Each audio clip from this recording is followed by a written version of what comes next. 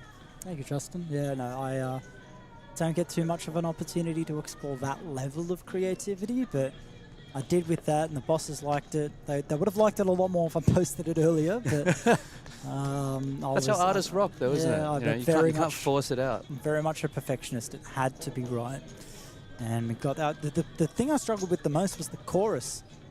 It sounded too cheesy to go, these players were on fire, but it's all we could come up with. So anyway, until next time, I have set the bar high, so I'm very excited now. I'll see what I can come up with in terms of a rap. So it's either a parody an Eminem song or a Hamilton song. Eminem is probably is more far-reaching, but I'm more familiar with Hamilton and the songs there. And given all the words are going to be replaced anyway, especially with a younger market, me trying to say, oh, you know Billy Joel, and the amount of people that have said no has made me angry. And I'm like, it's Billy Joel, he's a legend, he's my favourite. But I think enough people got the idea and they enjoyed it. So we'll turn our attention back to this hand, because we've got two players with top pair and Neil Butler with the second up flush draw. Again, flush draws on a paired board. Action flop. It's an the action button versus the flop, blinds. sure. And there's a few club blockers out there as well. So don't know how likely it is that Neil gets there. He's got 44% on the hand. He still has that pesky live overcard. Mm-hmm.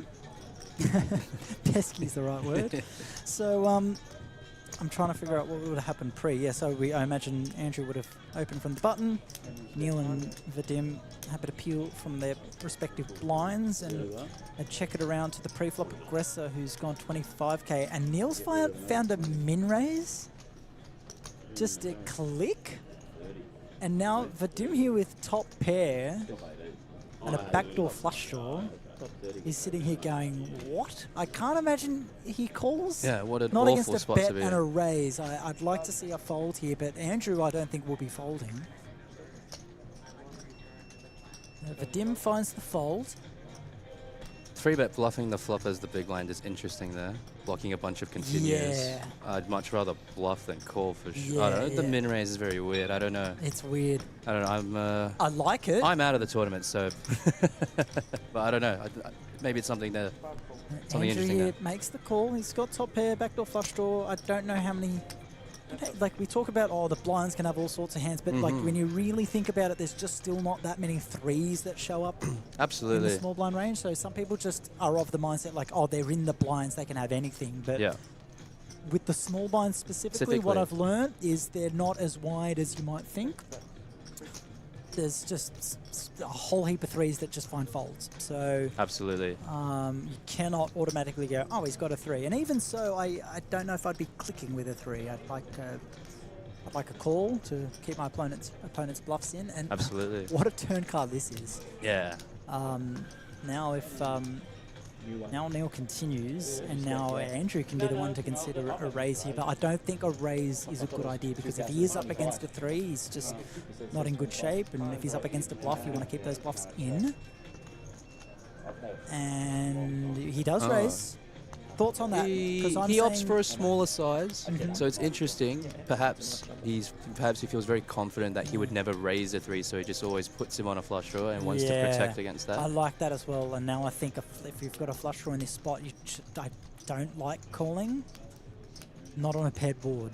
Yeah. I mean, if he's got like maybe 5-4 that has to fold now, that would have sent it. You know, kept sending bets in on the river. That's all you know. That's gonna muck. But you know, a lot of other things. You know, if they've got the equity to call here, so I really don't mind. Yep, that was a time bank chip.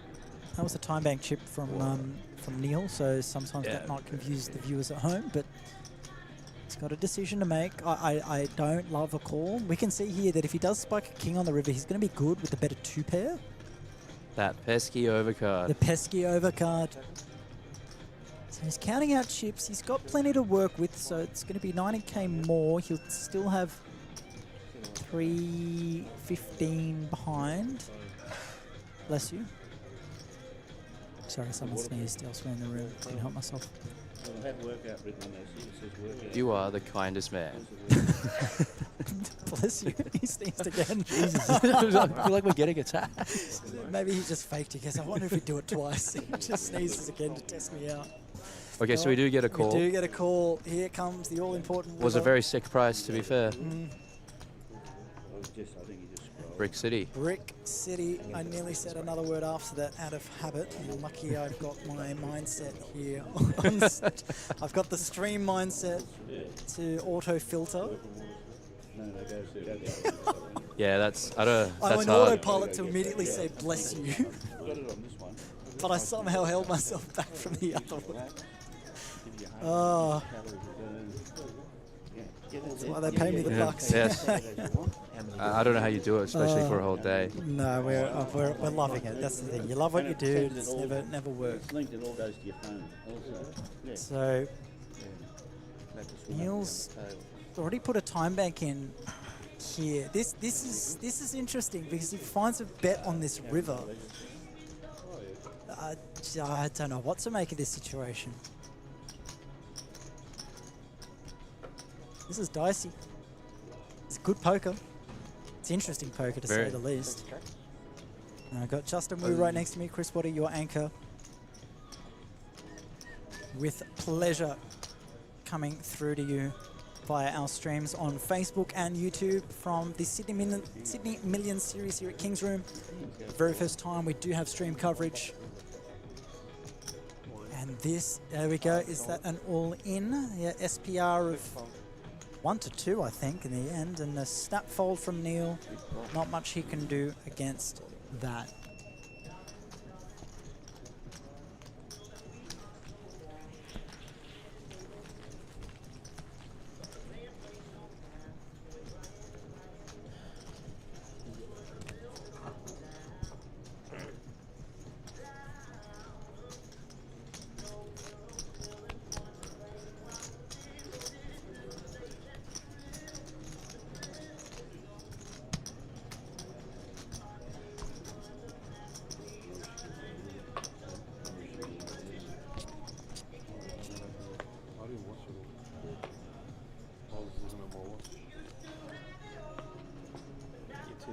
KFC, mate.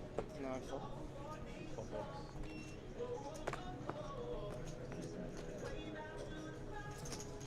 one phone. Right. Are you?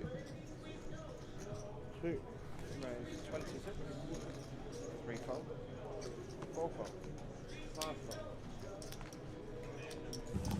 We are moments away from reaching yet another break where we'll give ourselves a little breather. We just saw a fascinating hand, and I've got the pleasure of having Justin Wu beside me to help with the analysis. But just to give the viewers at home an update, as you can see, 49 players remaining. Top 30 will get paid. This is level 8 that we are currently in, and we are scheduled to play through level 9, and then at the end of level 10, they are expecting to cease play for the evening. But if we are close to the money, we want to get there, so we'll play it by ear and see where we are at by the end of level 10. And if we are close to reaching the money, we're not going to send everyone home. We are going to give it a chance for the bubble to burst and Then we'll call it a night then, and then we're back on deck tomorrow for day 3 of this event. We will play down to a winner, and that'll commence at 6 p.m. So by the time we get our 20-minute delayed stream up and running, that'll be 6:20, where we will come to you with our continued live coverage.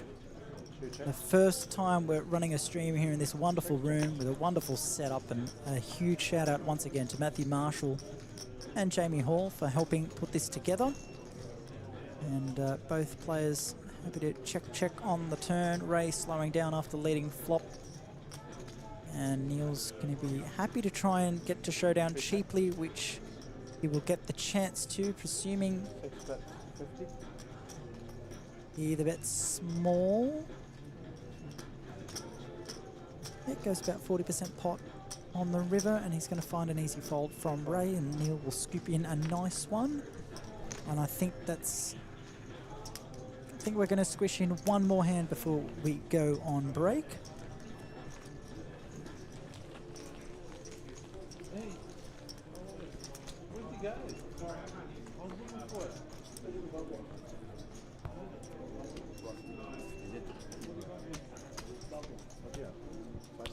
So I do believe this will be our final hand before the break, and as players fold, you'll see them pop up out of their chair, make the most of the all-important 20 minutes they get to go to the bathroom, go to the bar. Food, I don't think, is available in this venue too late. It's not certainly dinner from the bistro, but we'll see how we go. As we said, this is level 8. We're going to play 2 more levels after the break, and then we will see where we are at in terms of closeness to the money bubble. And we'll be heading on a break very shortly. Again, we've had Justin and I having a wonderful time in the booth playing through to you. And we'll be getting a new table at the break.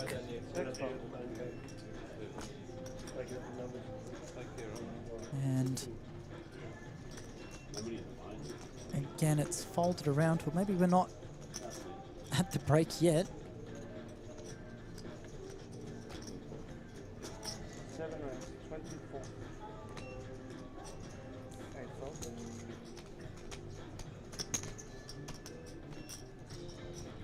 Maybe I'm getting my timing mixed up. So I'll look at the structure.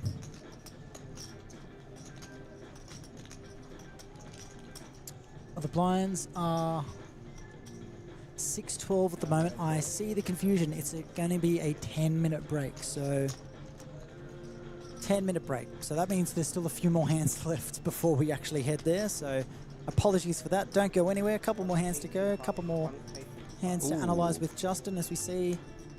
Button opens the ace-8-0 and Adam sends in the ace-5 suited. And for 15 bigs, I think it's just sizable enough to maybe garner a fold here from the ace-8. I think so. We can see that he's got the best hand, but it's not going to perform too well against a majority of hands that make this play. And even if he was up against a hand like King-Queen suited or King-Jack, you're still not loving it.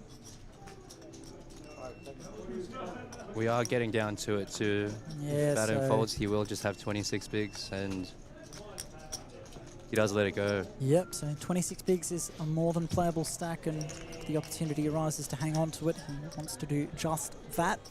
48 players currently remain as our clock updates, which means that we're 18 eliminations away from reaching the money. So I thought we were close to the break, and I didn't see any of the players standing up or moving around, so I'm like, oh, that's odd, but makes sense. So it's a 10-minute break. We're on 20-minute delay, so again, we're pretty disconnected from the rest of the room. We're in our own private little area out near the bistro outside the poker room, so sometimes in commentary you're close to the action and can kind of get some spoilers and see some players walking around that you think are still in. But here we are in the dark, which is good. You get an authentic experience. We are seeing things live at the same time as you are at home, so we're just calling it as we see it. We're able to respond live, so if you say good day, we can reply back on the spot. I'll turn my attention back to the YouTube stream to see if we've got any comments there. But once more, say hello on Facebook. We will say hello back. Yep, so not too many comments, but if you are listening, if you hear me right now, it'd be nice to hear from you. As we have Ray there. This time he's gone away from the, maybe it was the 2.5x sizing we thought he liked, but it turns out he just likes the raise to 25k. And he's met with a response here from 𝗣𝗓𝗍𝗢. We know that he's certainly a capable player, so I love to see this. Finds the ace 3 of spades 3-bet, and Ray is going to come along. This could get dicey on some ace-high boards. Absolutely. Or some wheel-based boards, but Ray's going to love that flop. Well, there's 1 spade and a 5 to work with, so you're looking at backdoor wheels, backdoor spades. There could be some very dynamic turn cards that could make this interesting, and with Ray checking it, 𝗣𝗓𝗍𝗢 might look to continue on a paired board.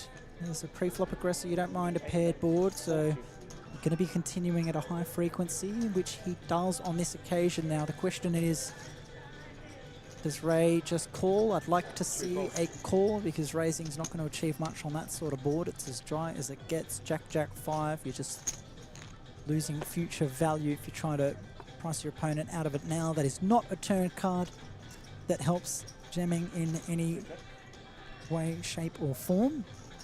But Ray's checked it again, but maybe alarm bells ringing for 𝗣𝗓𝗍𝗢. Do you slow down, or is he the kind of player that I think puts the foot on the accelerator, maybe finds a second barrel? I think his hand just about has not enough going for it, where he might decide to just give this one up. Yeah, that's what I would do in this situation. I do like the 3-bet pre. I'd like to find a bit of that, but a good check back on the turn. Deuce on the river. Deuce on the turn might have been a different story. But on the river, not going to help him. And now Ray is surely, after that check back on the turn, probably going to fire a bet himself. And he goes small. Oh no, he's gone for a second 25k chip. He's gone to the 60 mark, 70 mark. Fair enough. 60 mark, yeah. And again, not a huge bet in relation to the rest of the pot. Now, is 𝗣𝗓𝗍𝗢 finding a call here with ace high? Is he going to talk himself into it, or is he going to find a fold? Because this board, there's not a whole lot going on. That's not on very Jack, true. Jack 9-5 deuce. Ace high could be okay in some spots here. It could be. It's. But you can't always just fold these hands that you choose to 3-bet bluff with using- free and then check back a turn. Let's say you can't just always fold everything, otherwise, you know, Ray gets to bluff you for 60k very cheaply. It's not nice.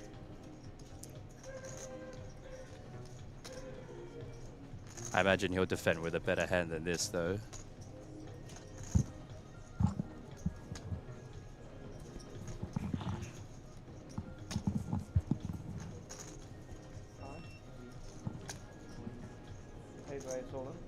He jams. Well, Ray's not going anywhere with ace jack. I like this from 𝗣𝗓𝗍𝗢. He just happens to have run into it. As a bluff catcher, I'm trying to think if I prefer fold or call or jam. I don't mind jam as the other option. He just happens to have run into it, I think. I think that jam would have got a lot of 9s or 5s to fold. That Ray might be in there with, but he's just run into it, and Ray is sitting there cool as you like, saying thank you. How about that? I guess you could say Ray bet the perfect size on the river. Yeah, it was inducive enough to find a jam. So yeah, 60k into, I think it was 250 at the time.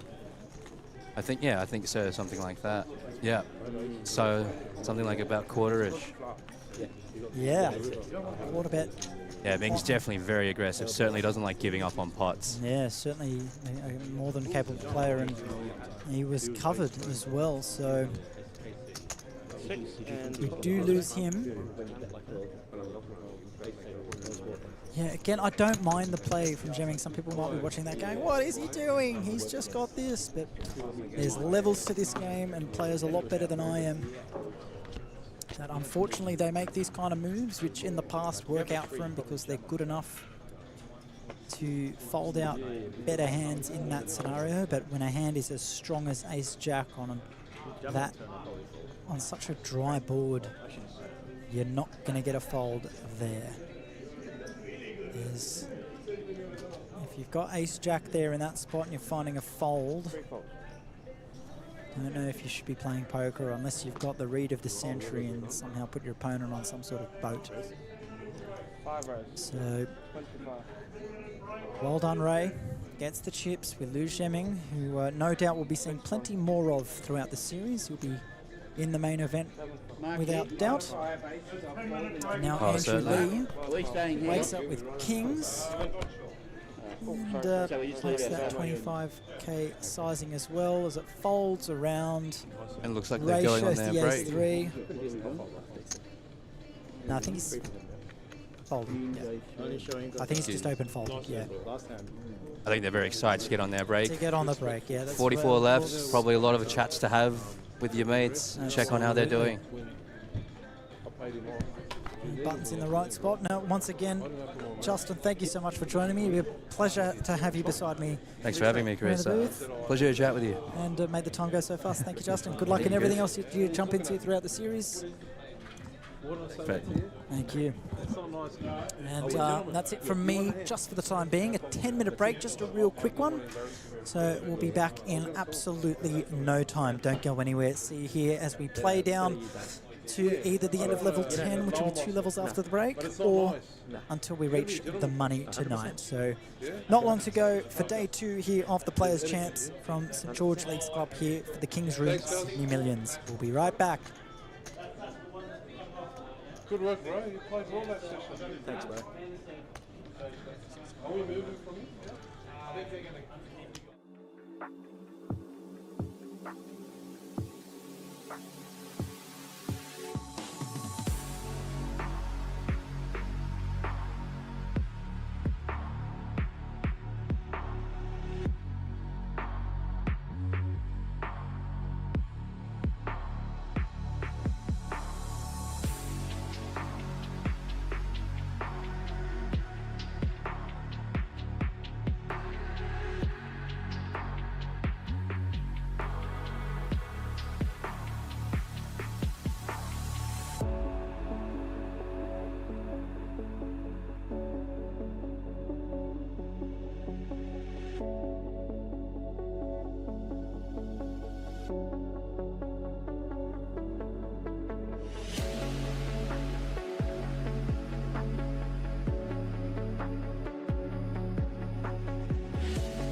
They just No, broke no, our one, didn't they?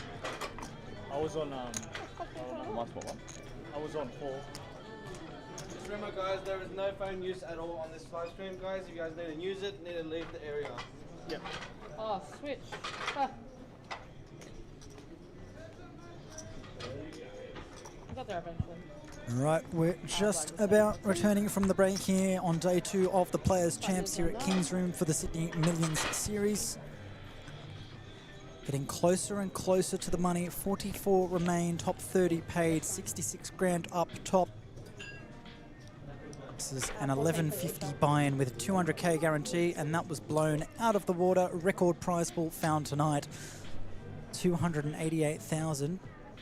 And I was just popping my head outside and I looked at the blinds and I was in awe of the blind structure. We had 5,000, 10,000, then bumping up to 612. Now it's 714.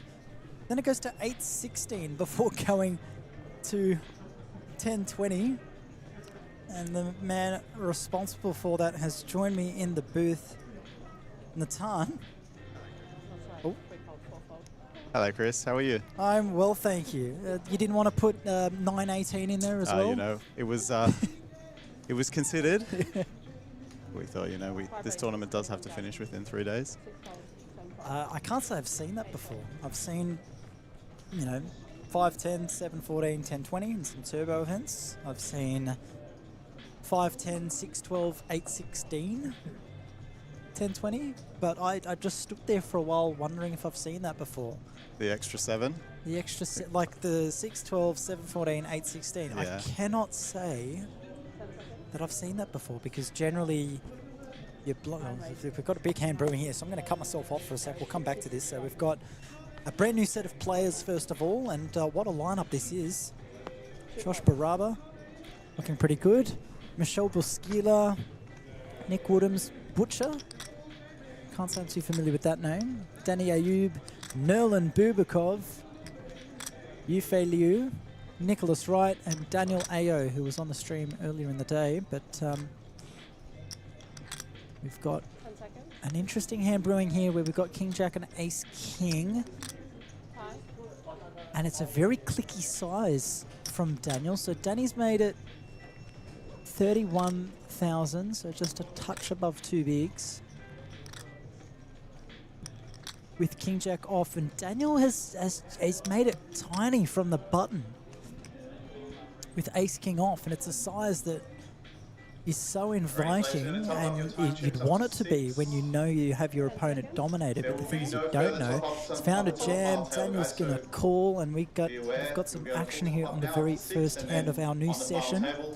And in addition, with our new lineup of stream table players.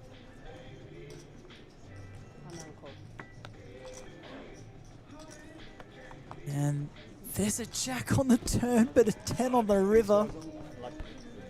A moment of hope for Danny goes begging.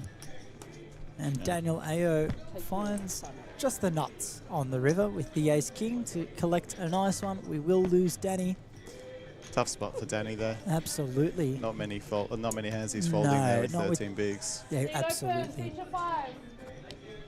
He's probably just hoping that Dan Ayo may be running late from the break, gets through the blinds. Yep.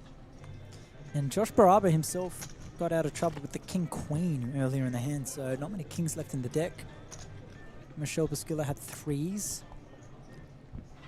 So we were hoping to get it to the money tonight. Looks fairly unlikely at this point. And I think the fact that we've got 5, 10, 6, 12, 7, 14, 8, 16 might have a little something to do with that, but that's just excellent for the player. One thing that's been stressed in my time chatting with Mark yesterday, and you know, great to have you here alongside me as well to continue on this, but it's all about the play. You've got an excellent room, tremendous service, great staff, great venue and great venue staff.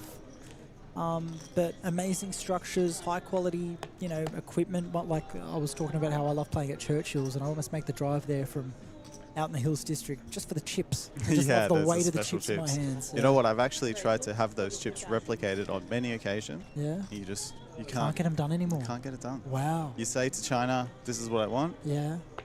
You get what you get. I'll send a strongly worded letter to them on your behalf if you want. But it was like a unicorn set of chips. Wow. Don't get rid of him anytime No, soon. definitely not. It's a draw card for me. Like literally, in my mind, I'm like, do I play this or do I go all the way to Churchill's? They do have those chips though, so it's good weight. Yes, they're gorgeous to play with. So yeah, good to know. Hopefully you can find them again. Whatever you pay for them, if it costs a little bit more than a normal chip, just know you're getting your money back. Well, we do have the best supplier in Australia, Rob at Poker Shop. Mm-hmm. He makes all of our pretty equipment. Yep. But again, back to the purpose of it all. It's all beneficial to the players. And again, you give them such a generous structure at a very decent price point. You're sticking your neck out with these guarantees. It's kudos to you, Natan, and the team, and Mark. It's great. I'm loving being in commentary, and these kind of games a bit out of my price range, but they're tempting you, right? They're tempting me. Knowing I can shot take and get rewarded with a good experience, regardless of how I run, it's wonderful. So, yeah, we'll come back to the action here. A couple of players with Jack 10 off that both I think would be folding in their respective positions. Daniel Ao in the hijack with a pretty hand in the form of 6-4 suited, but he won't be coming along. But 10-8 of diamonds on the button. Some players would like to play it, but Michelle Busquila takes the safe route.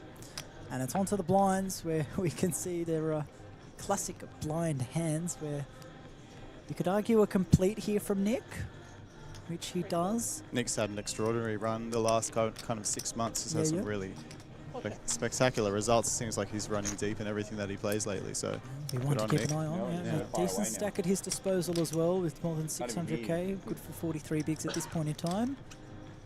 And not far that Butcher can really go with his hand. So is he just affectionately known as Butcher? What's that's Petty. Well, Petty, he actually works at a butcher, so that's where he gets his nickname from. And if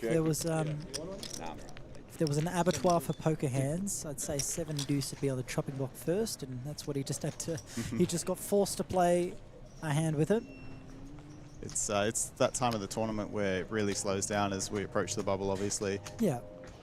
And with that, again, another benefit that's for the player of these shot clocks that are in place. You don't get them everywhere. And in these situations, close to the money is when you get your serial tankers. And you don't get clock called much in a tournament with shot clocks. So that's true.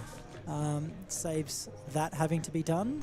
Sometimes it's stressful, but I do like when I play the game on Tuesday at Churchill's, like that shot clock game. It's not something I'm used to, but a nice added element. I'm not much of a tanker, so I benefit from it.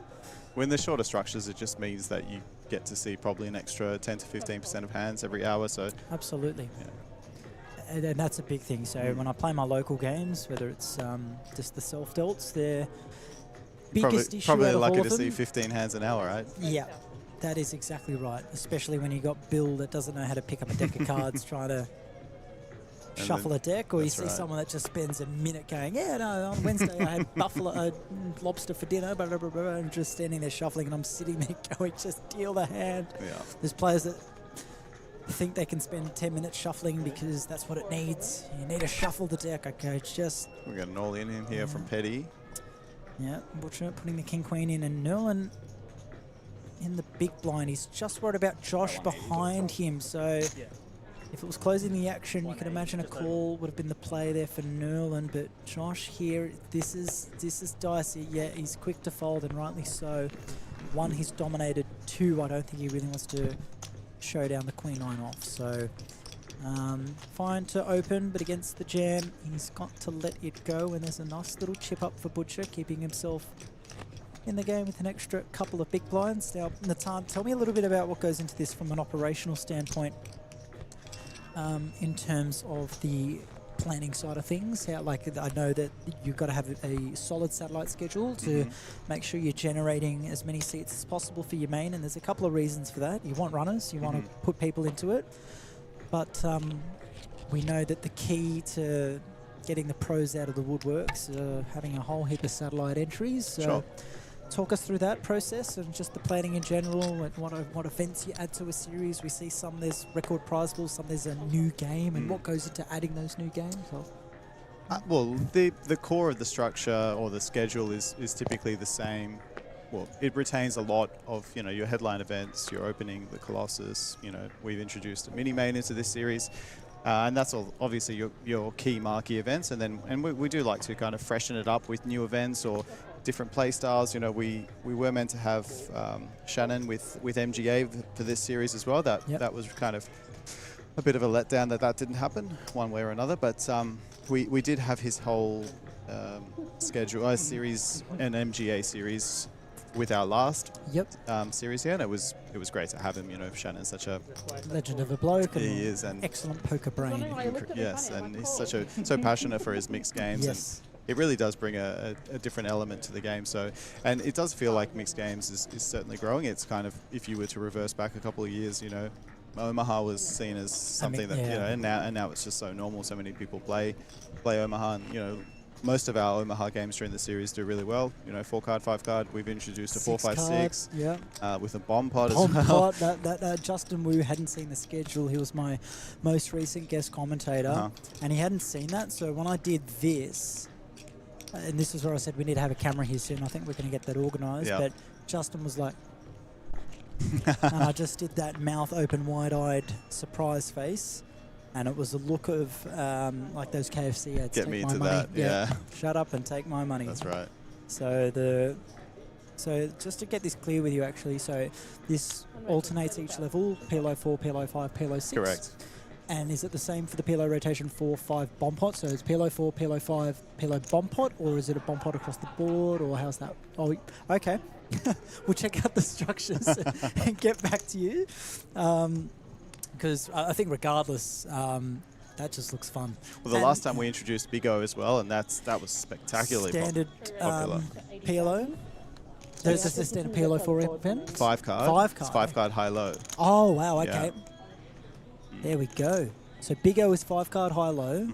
PLO 456 is PLO 456, and PLO rotation, we'll get the details on that soon. But when the word bomb pot is involved, there are some people that don't need any other details at their disposal to just pay the entry fee. Probably have to start introducing 2-3 boards as well at some point. Oh yes, that'll be good. I was just referencing some other interesting games that we've seen. At the APL Million last year, they had Ocean Poker, so for a 6-card board. They got rid of it this year. They added more events, but got rid of Ocean Poker. And I kind of liked it to change things up a bit. Like, it's one thing to have 83 events, and 75 of them Hold'em, and obviously a few spattering of PLO events, but I'd like to see more mixed games and just more things like the PLO 456, like bomb pots, like double board, or Ocean Poker or something, some fun stuff like that. Just you need to mix up the schedule. It can't all just be. And I can't say I've played mixed games, at least not properly at a series like that. But I at home games and that, just with mates, we love a bit of stud or Raz or Badoogie and PLO high-low. They're fun. Just keep an eye on hand brewing between Nick and Josh. Well, Josh here, up and down, no hearts to work with. Nick not loving this board either, but I'm sure they were both loving it pre. Yeah, he's the aggressor in this hand with two pretty suited connected hands for both players. And just a brick of bricks for everyone. And I think it's a matter of whoever bets will win this pot. So we can see pre that Josh defended against Nick's 3-bet after Josh opened in initially. And went check bet call on the flop because both players had a spattering at backdoor. So Josh, had the double gutter. Josh is going to find a bet here. Yeah. And great spot. I think this is going to work, and the only way that Nick wins this hand is with a raise. I don't see him calling, so unless Nick finds a raise here, he's going to have to fold it. And Josh has gone for a huge sizing. He's gone just under pot. Yeah, good spot there from Josh. Obviously felt that Nick didn't have much. It's funny, you know how everyone talks when they watch the Olympics. It'd be good to see a reference point of an average show. Average person. That's me. That's me analysing these hands. I'm the average Joe, and I'm going to see it like a like a true. I'm no pro, but I'm an astute student of the game. I have just worked enough and watched enough stream footage and taken enough photos, and I love talking with players. I love getting their insight. And there's a few very, very strong players that I value their opinion quite highly, that I just ask them about spots and what to do in this sport, and I've learnt a lot, but the more you learn, the more you realise you don't know, so I see the game is constantly evolving. Absolutely. Everyone is a student of the game, and I was saying this earlier, if you don't consider yourself a student of the game, then you're either then you're not taking poker seriously enough, or you're being ignorant, or you're Phil Ivey or Daniel Negreanu or Michael Adamo. So Nick's found himself with another pretty suited connectors. Absolutely, and definitely safe opening to say this he'll one. get involved, and then Ace-5-0, Ace-5 suited could be piling in some 3-bets, and Ace-5-0 can take all 3 routes here. I lean more towards a fold, and then a flat can get yourself into some trouble, and he does Betty's pretty just short that. now, so he's probably waiting for premiums now. Yep. Especially getting close to the money. Yep, the Jack-4 suited not coming along from the big blind. Nick finds a comfortable call out of the small blind, and Daniel Ao might be forced to see a flop as well with the calls in front of him. Already a big blind in the middle, and oh no, disciplined makes fold. the fold, yeah, and a good fold at that. He can be dominated by a lot of hands that open, or we can see in Nick's case he's got the king-queen, and even on a board like this where you defend from the big blind, it's a very Well, big he would have blind. flopped He would have top flopped pair. top pair, but you're never super comfortable. No. But You can't be results oriented in this game. of course, but away from your actual hand, that kind of board just has big blind written all over Sure. it. So even if he had, king deuce suited as the big blind, you're loving flops like that against an open and a flat, because if you bet, you're representing all the random 8-6s, 8-5s, 7-5s, a lot of just 9-6, like just there's so many random hands you can have that just dominate these boards. Gives you the range advantage there. You asked about the SADI schedule. Yes, sorry, yeah, of course. So I find it really important to kind of maintain the grassroots of poker. I think, the way that obviously King's Poker and King's Room, they collaborate a lot. They're different brands, but obviously it's so important to continue to build the grassroots of the game, and I think that's what the SADIs do. So for 4 or 5 weeks in advance for this series, we were doing a pretty rigorous satellite program. Players winning into the Colossus, into the players, into the main. We even had credit SADIs. We really want to equip regular players with the abilities to be able to play a whole range of games at price points they might not necessarily be comfortable, or wouldn't even consider prior. So yeah, it's great to see a lot of our regulars playing these types of games, enjoying this type of level. So yeah, it's always great to see them. Actually the Brazilian boy that came fourth, I think, in the Colossus, Kleber. Piccioni. Yeah. He won through a satellite. Yes, he did. I just saw he put on a Facebook story. He turned $150 satellite entry into the $750 seat into $21,000. That's right. That's right. And that's what you want. Yeah, that's what you want to see. An experience that I'm sure that he's going to remember for a long time. Absolutely. And sorry to bring up opposing brands, but what APL has going for them is that pathways from the grassroots to the APL Million, where they generate 1,000 seats across their extensive network. And what I've seen recently, and especially in my area of Sydney, around the Hills district, is more of these nightly games coming up from the Kings brand. And so I live in the Hills, so I'm close to Bella Vista and Hillside. And to have a deal adult game around the corner from me that's $150 to buy into,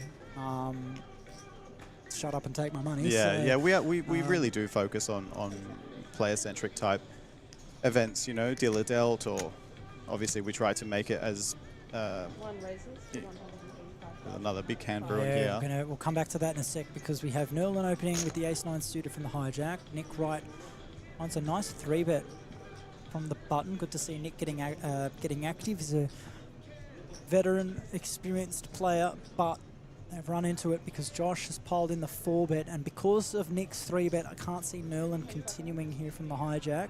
Yeah, this will likely go fold And now. then Nick, really, King Jack O is not playing well in a 4-bet pot, so Josh is just going to scoop from the big blind, increase his stack by more than 10% and move near the top of the counts at this table. But on top of those dealt games, I'm just seeing, I follow the King's Room page, and I'm just seeing there's all these nightly games that are often free rolls, or like smaller buy-ins, $20, $30 buy-in range with $500 guarantees, $750 guarantees, and it's just getting, it's another great starting point for those getting into the game of poker, just to work their way in there. So it's amazing in terms of how wide the King's reach is now for those sort of nightly games. So integrating tickets and points and credits and that to lead them to these kind of series is definitely the best thing you can do from a brand perspective to provide a pathway for the players that wouldn't ordinarily be buying straight into this.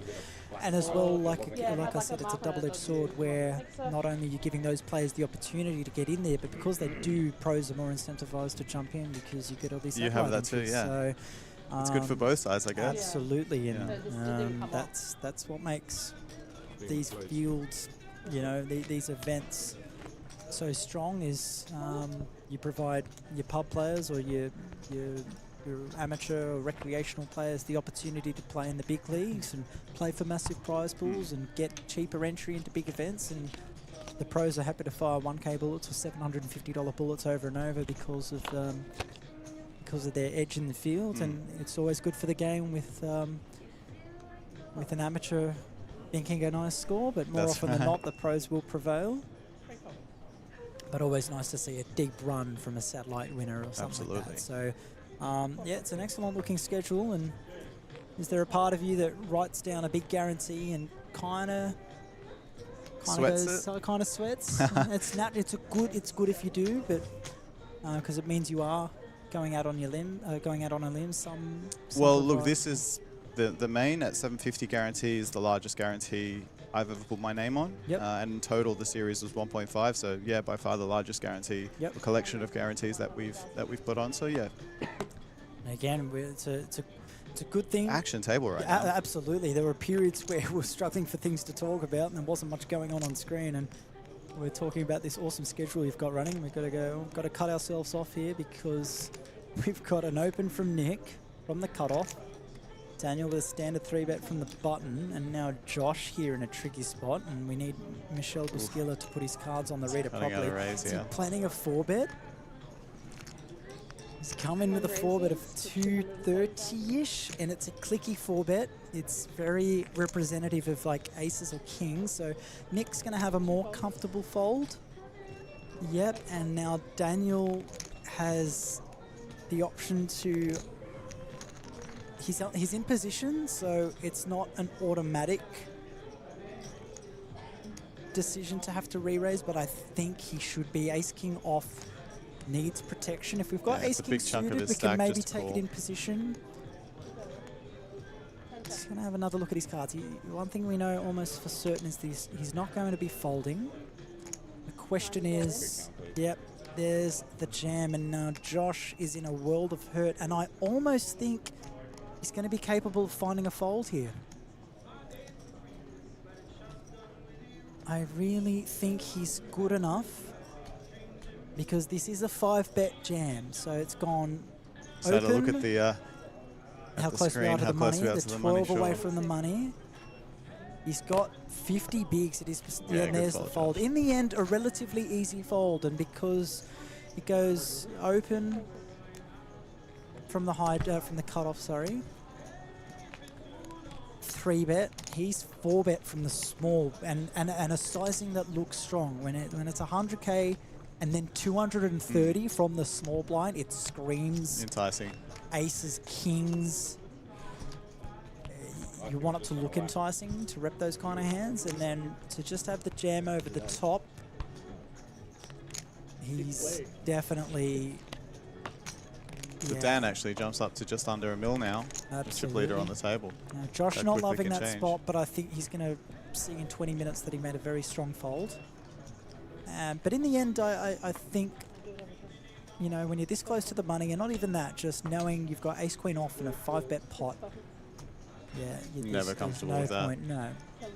Because I don't think you're running into ace-jack suited too often in that spot, especially with Daniel being in position. If you've got ace-jack suited against a 4-bet, you're either folding or maybe calling because you're in position to see a flop. So yeah, ace-queen's not beating much.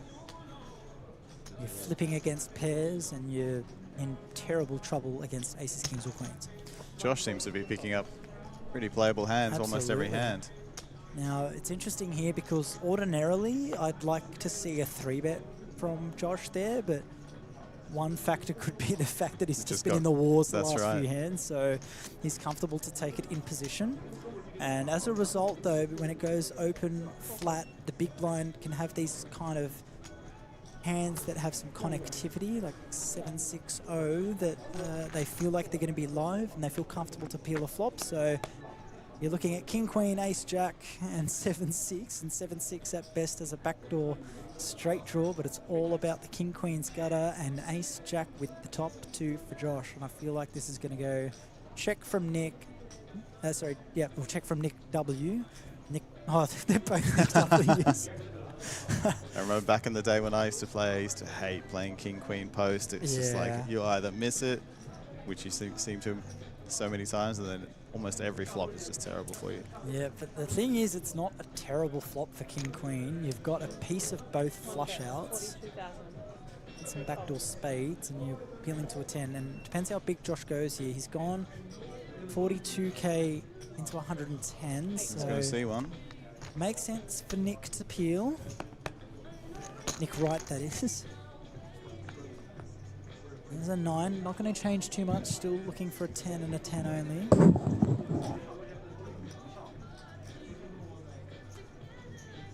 And Nick, you'd imagine, will check a second time. And Josh couldn't be more comfortable than he is right now with the ace-jack on this kind of board. Can't be up against many straights, or can't be up against any straights, sorry. The only concern is some sort of sets, or someone with a couple of spades in their hand wanting to see a river card. I imagine a second barrel, and maybe a bit bigger here. I'd like to see maybe around the 130 mark. Let's see how close I am with that prediction. It's gone bigger than that. On bets 160. 160. Yep. Well, I want it big. And I think 160 is going to be good enough to get the job done. Not going to be peeling for a bet of that size, not for a quarter of your stack to try and peel off with a gutty. Oh, he's counting out the chips, but I think he's doing it just to see what he'd have behind.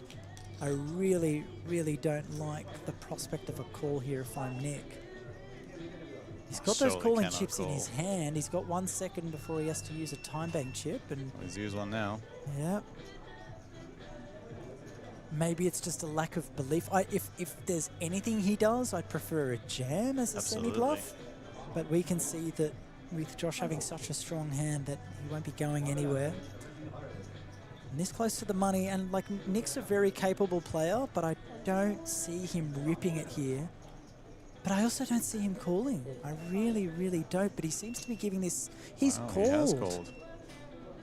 He might be trying to line up a bluff on the river. Wow, maybe calling with devious intentions. And if he can take advantage of a scare card like a spade on the river, but as far as scare cards go, that is not one of them. That changes nothing. There is never going to be 2-3 in this scenario. Unless it's Mark Yazbek potentially in Nick's spot. You would have had some fun watching Yazbek earlier. It was a lot of fun. And I need to bite my tongue because I don't want to talk poorly of any player. Not that it would be poorly. Just such a unique play style. He's just a unique playing style. Yeah, plays a lot of hands. And he sat next to me at one point. I said, Mark, you like to play a lot of hands? And he goes, I played less than usual today. And I had to bite my tongue. Well, Josh is jammed here. And fair enough, he's got a pot-sized bet, and Nick is wondering, why have I put myself in this situation? And we're wondering the same. I'd love to pick his brain on that one. Josh will not be complaining whatsoever. We just saw Josh jam the river for a pot-sized bet, and Nick takes it down. So... sorry, Nick folds it and lets Josh take it down. Hot off the press, we do have an update in the game. We will be playing until the money. Okay. Originally planned for 10 levels. Yep. But since we're so close to the money, we'd love to have everyone coming back tomorrow already in the money. Yep. So we will be playing down to exactly 30 players. I love that from an operator standpoint. I'm all about... There's some decisions that providers make where they set things in stone and then...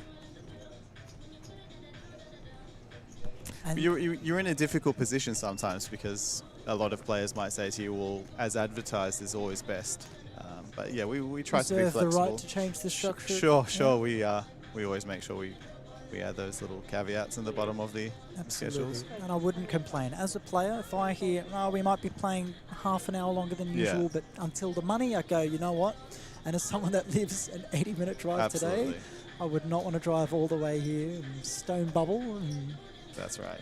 Yeah, so we will be playing down to the money today. Yep. So there's a little bit left in this one, I'd say. Yeah, and we've just had a string of monster hands back to back to back to back. Josh Baraba, the beneficiary of the previous one, and when he watches that on replay, I think he'll be wondering, as we are, what was going through Nick's mind. Nick, a very, very solid player, been in the game for a long time, Sydney reg, and we've got Nerlin raising. Daniel Ayo finds the kings in the hijack and finds a fold from fours and comes back around to Nerlin, who's... Oh wow, Nerlin's shoved it all in. And against such an inducive size, it was a very clicky raise from Daniel, and he's got the desired result. But Nerlin, again, only 13 bigs. There's not much he's going to do. Oh, wow. That's a flop. Oh wow, look at that turn. I have no words, and pocket fours would have made a... There's the point at the four. You just know that he's pointing at that going, I folded fours. Well, that is a brutal hand. Well, we've certainly had no shortage of action since you arrived.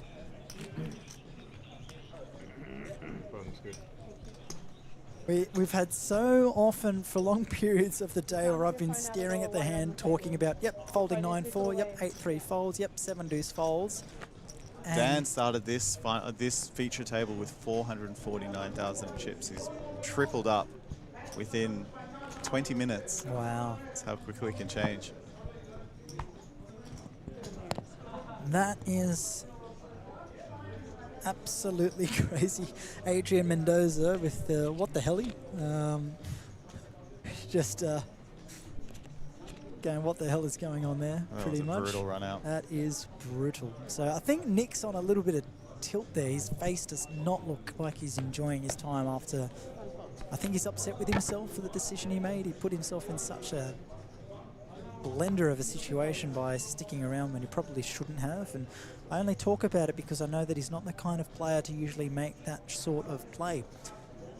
So holds himself to a high standard, does Nick, gentleman of the game. And the other Nick W at the table, Nick Woodhams, finds King Jack of Hearts on the button, so safe to say we'll be seeing a raise of sorts. Is that a raw jam? Absolutely.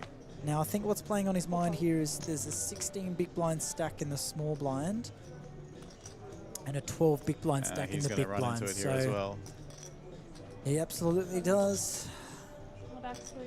And look, I feel like if it goes click from the button from Nick and then the same thing happens. He's only got 150k, just over 10 bigs. Wants to limit his future decisions. He's happy to stick the chips in the middle against the shorter stacks and hope to collect some blinds, but we go to a flop, 1 heart at his disposal, 4 not going to do any good, needs a jack and a jack only, and it's not going to come, and Yufei Liu is going to find a double up. There's one thing I want to say to your dealers on the stream table is slow it down a touch for the all-in calls on the TV table, just to build a little bit of suspense. At least on day 3.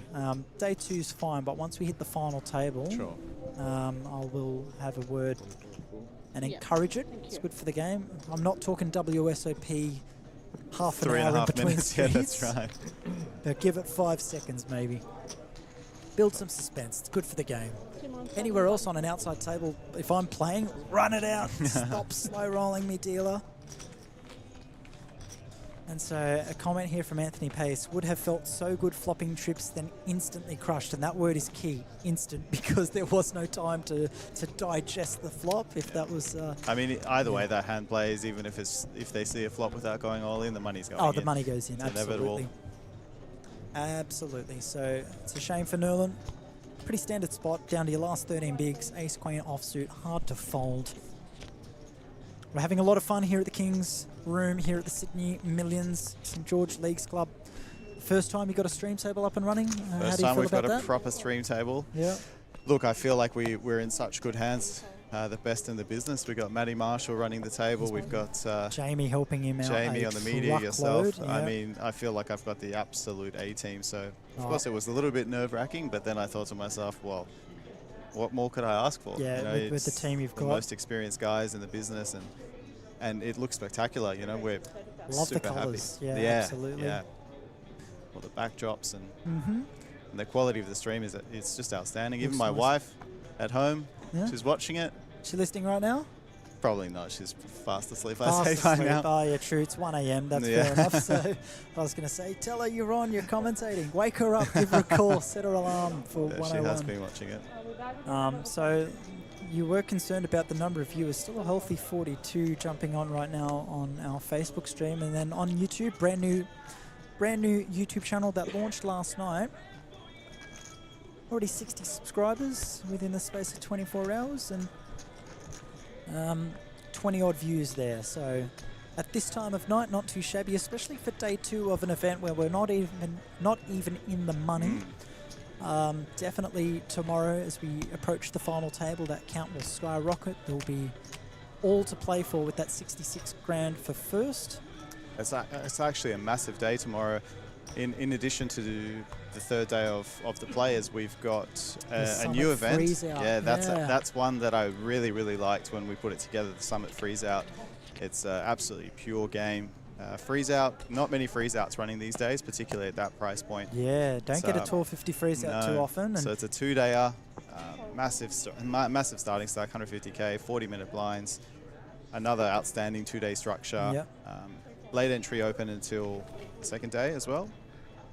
And then, of course, we've got the main, Flight B, that started really strongly in the main actually today. I think last time I checked that about 50 odd, which is great. Yeah, there were concerns about a slow start, but my mindset was with the Players Champs players busting, they might jump straight into a main flight, especially those Players Champs players that max late reg, that didn't play any of the day ones, that came in on day 2, they find themselves out really early and they're not having just been off the back of a grind in previous few days. They feel more comfortable going, well, I've barely played anything, so I'll just jump in the main now. Well, the other thought process is get the main out of the way, bag yourself a stack, and then jump into these other events. Heap of events to play over the next few days. So again, tomorrow the Summit Freeze Out, 75k guarantee, but with a freeze out, I was with Joel Williams a couple of days ago, and he tells me from his perspective that he doesn't love guarantees on freeze outs because you're sticking your neck right out with those ones. And kudos to you for doing it, and hopefully the players repay the favour and jump on in there and help you get there, because it's an excellent structure. But 150k start stack is absurd,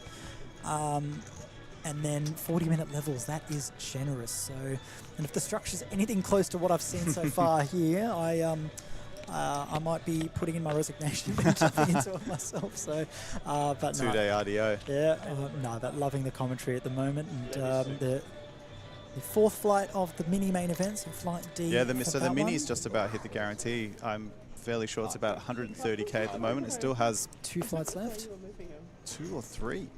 Flight E and then Flight F. Yeah, 3 flights so to go. We could be seeing a 300k in the mini main as well. Yeah. Yeah, the mini main's popped off. Yeah, I got to say, I was talking earlier about me enjoying the Churchill series and more toward my buy-in ranges of those $250, $300, $400 marks, and to have a mini main at a $250 price point that gets 200k prize pool that is mini main is a special one. Absurd. Then, we got 1,000 entries just about. Yeah. Yeah. Keen for the next one, December 2 to 14. It's the last King's Cup series of the year. Yep. So we'll have a couple of weeks off after this. Yeah, I'm a big fan of those. Like I said, it's not the easiest for me to get to, but with with the structures as good as they are, such a high standard of staff, and fun chips to play with, you will see me there, and it's good because December's a quiet month from a poker perspective from my end, because everything else throughout the year is jam-packed. Yeah. You get a crazy August and a mammoth October and September, and yeah, the Australian poker schedule is just so jam-packed these days. Especially in Sydney. The players have they're just spoiled for choice now. Yep. So I was saying I was in Townsville for 8 days straight. I hopped on a plane, or 2 planes rather, yesterday to get straight here, and I arrived and I see Amanda, I see Brian, and I see Alex, who I was literally absolute with machines. 12 hours prior, having a Unbelievable. celebratory drink at the casino upstairs at the Townsville complex, and straight away they were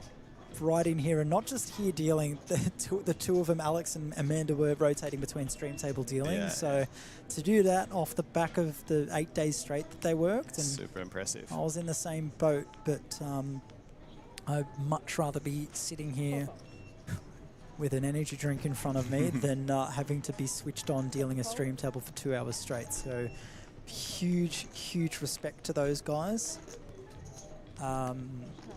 They are workhorses, they are professionals, and they are the best at what they do for very good reason. So you've got some excellent staff. Yes, we're very lucky with here, the staff that we have. Absolutely. It's good for the game. These guys all travelling around and providing their services to all the brands.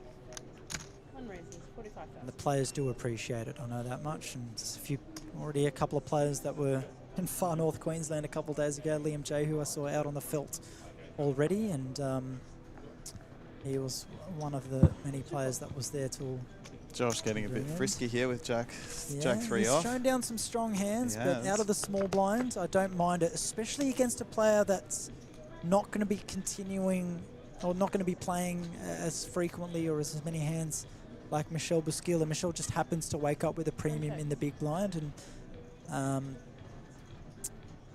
he's been punished because Josh has flopped the best of it, and gonna go check. Feels like Josh is probably check calling anything here. Yeah, I feel like I would have liked to see a continuation from Josh there, but I don't mind the check. I do imagine we'll see a lead here on this board because he can get called by some worse hands, and could even fold out some better hands, some random. Oh, sorry, not some better hands, rather, but if he did miss on this board, he could be folding out some king highs and queen highs on this sort of board. That comes ace, jack, 5, 2 hearts. Michelle there with a gut shot is actually giving this some consideration. He's looking to peel a king on this river, whereas we can see a queen will get the job done. Thinking about it.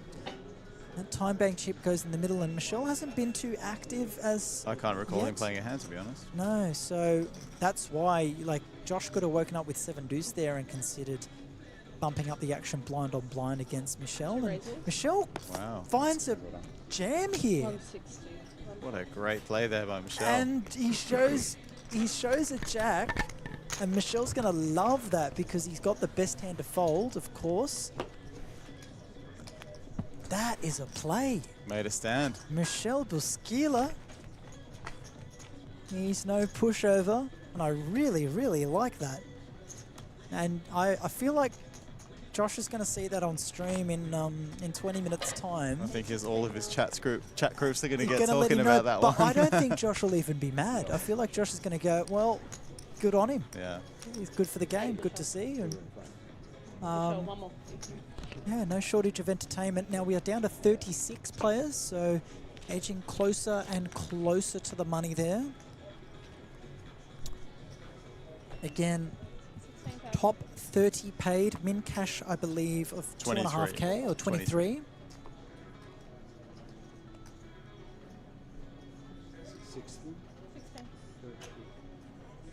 2,300 indeed. 25th to 30th. 66 grand for our winner. Min cash on final table of 7.5K. And we have a new addition to our stream table. We have 𝗣𝗪𝗬𝗢𝗪𝗧𝗦. And we had a mega Sadie on tonight. Yes, Another 13 or 14 seats. Yeah, that's wonderful. 13 seats for the 10 guaranteed, 13. Which is great to see. Milestone Sadie as well. Is that going to be your preference going forward, the Milestone You know what? There's been so much conversation about Milestone, and I actually would love to put it out there to the poker community because I'd really love to know, first of all, what's the preference? Milestone or regular? And second of all, and this is something I couldn't get a unanimous decision on, what to do with the remaining chips. So if a milestone is 100K, for example, someone has 130, and they win, they get taken out. So there's so many different ways that you can manage that residual amount of chips. You can take the chips out, is what we've been doing. It's kind of what's become status quo. Do you let the player resume playing with those residual chips to give them the opportunity to win another ticket? Do you split those chips amongst the table? Do you lower the milestone? Like, there's so many different ways. Because just removing the chips of play feels, it just feels wrong to take chips out of a tournament. But it's a different kind of game. And it is. So I haven't played a Milestone Sadie yet. I just haven't had the opportunity, but I do like it in terms of its the principle of it. I feel like those that have played it do like it. I like having a mix of both. I feel like having some Milestone Sadies and some regular Sadies because your approach is different for either. Sure. I definitely think a milestone needs to be a bigger Sadie. It needs to be, probably anywhere from 8+ seats guaranteed, because that way there's just... It's too rough if it's a 1-seat guarantee. Correct. Like, if there's a 1-seat Sadie or something it's the same thing then, really. It's just the survivor. Correct. So yeah, I agree with you there. I don't mind the idea of letting the player resume playing with the excess chips to see if they can win another ticket. Yeah. And say for example, the milestones are 100K. Player sits back down. Player gets to 105K or 110K. They've already won a seat. Who cares if they sit down with 5 to 10K? And there's a higher chance that money gets redistributed into the tournament. So yeah. But the downside is that you're giving a player an opportunity to win 2 prizes from 1 buy-in. But if they deserve it, they... I'm open to opinions on it, to be honest. I'd love the feedback because... The chance is there. It's fair for everyone, if that makes sense. So It is. It is. But yeah, it's... Definitely one to pose to the community. If you're in the chat, let us know what your thoughts are. Let us know, please. Yeah, Milestone Sadie or regular Sadie, or would you like the option for either?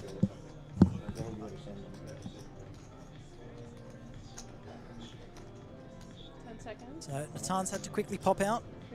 So I'm riding solo here, but it was wonderful to get some insight from his perspective. We've spoken both to Mark and Natan now at various points throughout our streamed coverage, and it's been nice to hear some perspective of what goes into putting a series like this together, and just the overwhelming theme of what they've had to speak about is it's all about the player. They are servicing the player, making the best experience possible for those that travel here to play in their events, and about repaying the love.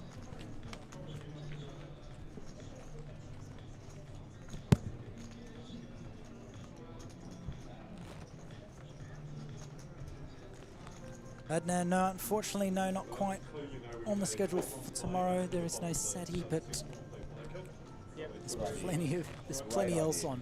Second flight of the main, Flight D of the mini main, Summit Freeze Out, 2-day event with 150K star stack, 40-minute levels, 1250 entry, no re-entries, and day 3 of this event. So it's a jam-packed schedule tomorrow, and in a room this size. It's just a sizable room, but it's not quite an auditorium, so to say. There's just too much on at the same time tomorrow, unfortunately. I will bring it up with Natan if I do catch him again. 5 races, 35,000. But yeah, there's something for every buy-in range. So you've got your 2K main, a 1250 freeze out, and then a 450 mini main. So there's something in there. And I think the players that played in today's Milestone Sadie were aware that there was nothing on tomorrow in terms of satellite, so they took the opportunity tonight. 10-seat guarantee, $300 buy-in, and as Natan just told you, 13 seats were won. Hello, Anthony. It was nice. I slept a long time. I woke up briefly at like midday and then barely got out of bed till about 3 o'clock, and my breakfast was my dinner. So I averaged, I think, about 3 hours of sleep, maybe 4 hours of sleep a night for the last 3 nights of that Townsville series. But I don't mind because it is such a pleasure to work in that environment. I get well taken care of there. Get breakfast included in my stay, so unfortunately when I finish at 4 or 5 in the morning, if I wake up after 10 o'clock, I miss breakfast. So I was setting my alarms. There was one occasion where I forced myself out of bed at 7 a.m. after finishing work at like 4:30, just to go, eat, and then sleep again till about 11 o'clock before I had to start. So the hours are rough, but when you have a swimming pool next to the poker room and not far from my bed, plus included breakfast, a casino upstairs, lots of good people around. I was about to say cheap cocktails. They were not cheap, but they were tasty.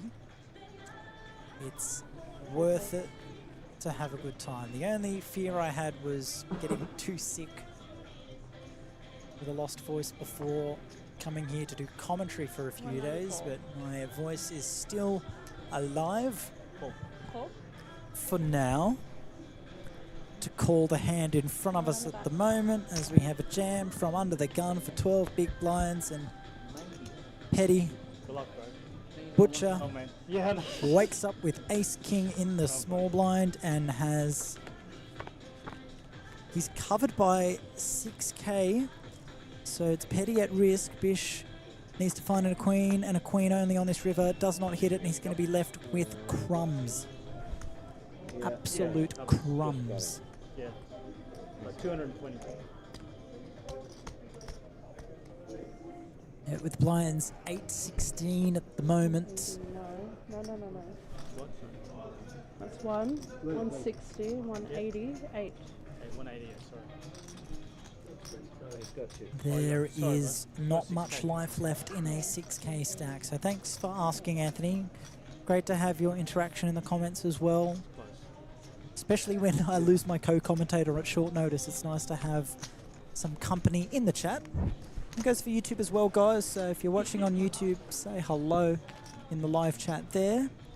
And if you haven't already, even if you're watching on Facebook, head over to YouTube and subscribe to the King's Premium Poker Room YouTube channel. Handful of viewers over there on that one, if that's your preference in terms of viewing platform. Head on over. So we can see Bish left with 6,000, a fraction of a big blind.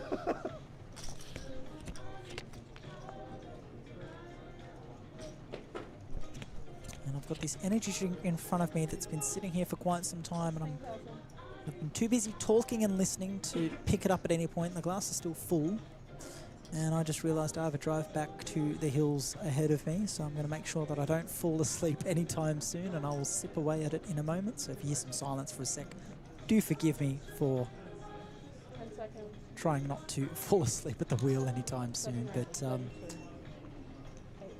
Yufei, under the gun, opens the action to 32k, 2 big blinds. With the ace queen off, it's going to fold around. Nick Woodhams will not be continuing with the 8-4 of diamonds. Petty, the beneficiary of the previous hand, not continuing with the 6 deuce of hearts. Fahri gets out of the way with Jack 8, and Bish would have been more than happy to see ace 10 as the hand that he's forced to be all in with, but not so much after seeing your opponent wake up with ace queen. Now, one of his suits is live, the ace of hearts, irrelevant on that board, but now has some chop outs, needs a 7 or an 8 to chop. for a 10 to survive and does not come. So, with 35 players left, now down to 34, we are inches away from the bubble. Top 30 paid, 2,300 min cash, 66 grand up top, and if you make the final table, you will have secured yourself $7,500, all from this 1150 buy-in.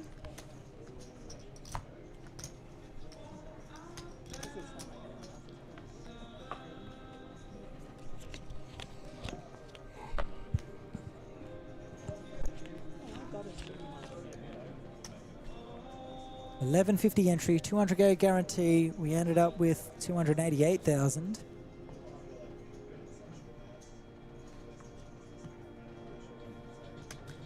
And I do need to refrain from singing to the music that I hear around me.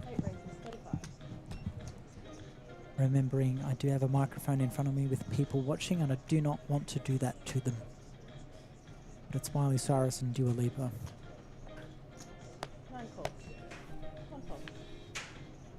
The song is called Prisoner, and that's what I will make all of you if I start singing. If you've got your headphones in your ears, you will feel like a prisoner. Anyway, Nick Wright opening from under the gun, ace-10 off. Daniel Ao with the eights coming along, and in the hijack, Nick Wooden's got a few options at his disposal. Close to the money, so does that play as part of his decision-making if he elects to fold or just flat? Because I'd love to see a 3-bet here. He folds. Fair enough, close to the money, don't want to get too dicey, and good thing at that, because Petty wakes up with the ace-queen of clubs. Now this, I imagine, will be seeing a 3-bet with. Over the top of a raise and a limp, I'd like to see a sizing around the 6.5 to 7 bigs mark. 10 seconds. So when it goes 35. 5 seconds. 4 Maybe a raise to around the 100 mark. And what's he done here? Has he clicked it? 60,000. Like 80? 60. Oh, that is tiny. I almost like it, but it's just going to be too enticing, I think, to get a fold from... Well, Nick might have to make an exploitative fold, given how clicky this is from a player in position. He's certainly not going to love it. If the ace-10 was suited, then maybe, but it is not suited. He makes the call, and Daniel Ao's not going to go anywhere with eights, getting the right price to set mine. And a king-high board services nobody here.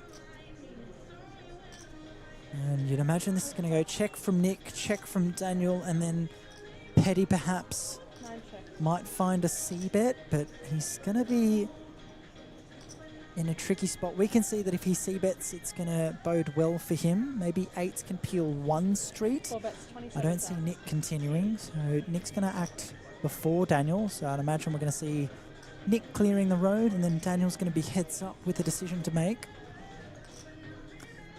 Yes, already hand on head, not loving it. He's quickly grabbing his cards, having another look. And he doesn't snap fold, which I like, but he's got his hands holding the cards. And he comes along with a call, which I really, really do like. He's not deterred by that king-high board. 6 of clubs on the turn.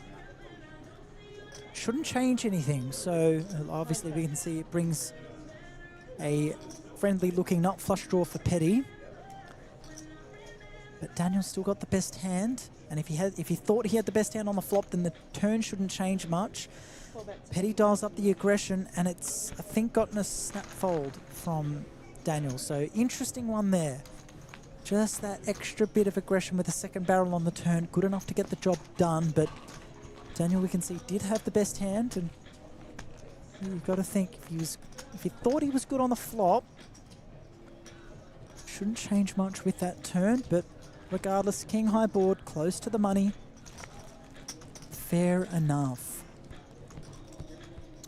So yeah, bear in mind, ladies and gents, we were just going to play till the end of level 10, but with being so close to the money, the decision has been made to play it out until the bubble is burst, so that we are sending 30 players home knowing that they'll be coming back tomorrow with at least $2.3 thousand locked up. So now Daniel here under the gun with 7s. After having to fold the 8s, he now becomes the aggressor with a raise. Josh Baraba, King 5 suited, won't be getting involved from that position. 𝗣𝗬𝗬𝗢𝗧 has already folded and needs a little reminder to keep his cards on the reader. Petty with 7-6 suited. Like he didn't feel too frisky with that one because he was drawing pretty thin against 7s. And comes around to the big blind. Nick Wright has a pretty simple decision to pay the price to see a flop and go set mining. And if this board has any high cards on it, then we could see some slow action. And the opposite is there. This is a good board for both players, because if you're Nick, you feel like that Daniel's got absolutely zero part of this board, and you might think 3s are going to be best, but Daniel's position, he could not ask for much of a better flop than a 6-high board when you have pocket 7s. And you feel like against a big blind raise, you're going to get paid. It's gone jam and snap call, which ordinarily would be good for Nick to find 3s on this kind of board against a gun open, but unfortunately it's almost, like I said, one of the best flops that pocket 7s could ask for. Nick is at risk. An 8 on the turn only brings more outs for Daniel to make a better hand, and Nick is going to be on the rail. That is unfortunate, because pocket 3s ordinarily would be a fan of that flop, and I like the jam. I like the check jam from Nick. He's just run into it. Can't really be folding 7s on a 6-high flop. So Daniel, we spoke about how he came here to the table with not as many chips as he has now. We'll get that exact number. Ready when the rush comes. Yeah, man. That's card just.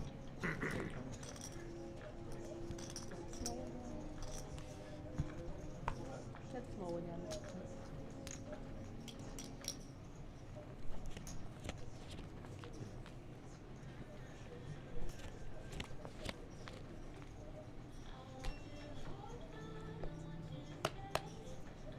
One pulse. 2 pulse. Yeah, Daniel came to the table with 449,000 in chips. He's pretty much tripled that, just shy of 3x that count. 4 raises, 32,000. 5 pulse. Literally just smack on 3x the amount that he came here with. And now he's the table chip leader with 84 big blinds at his disposal, as we are now 3 eliminations away from the money. Exciting times.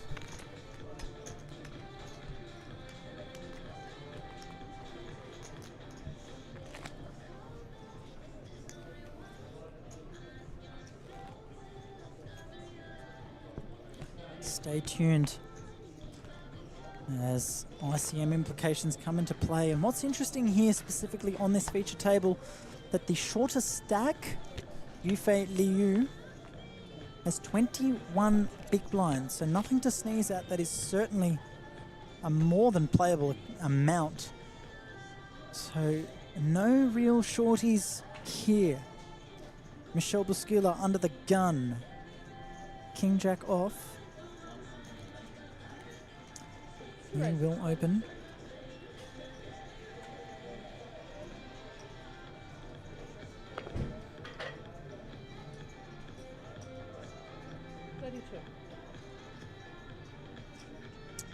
Makes it a nice clean 2 big blind raise with 32,000. Now Nick Woodhams next to act. 10 seconds.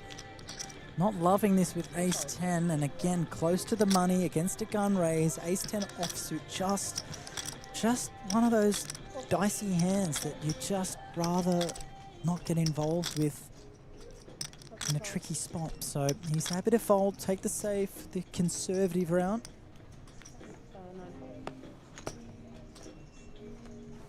And Josh Baraba with the 7-6. He knows what Michelle can be like. Doesn't have too many out-of-line plays in him, except for that hand from earlier, which maybe goes into Josh's mind as he decides to call off with the 7-6. Again, likely to be live against a lot of the hands that his opponent would be raising with under the gun. And no help to either player. Josh checks it over to Michelle, and pretty standard 3-bet, and Josh, you'd imagine, would find a quick fold, and he does.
I was wondering if I could take 30 seconds or so to take a sip and have a munch and go, surely no one's gonna question me for that. And I get an immediate text asking if I fall asleep. No, I did not, Adrian.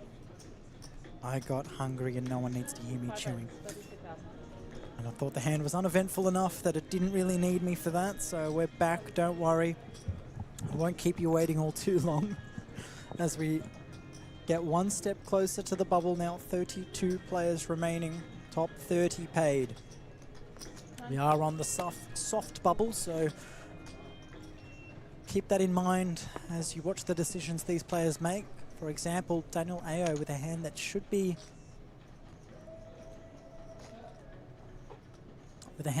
raising.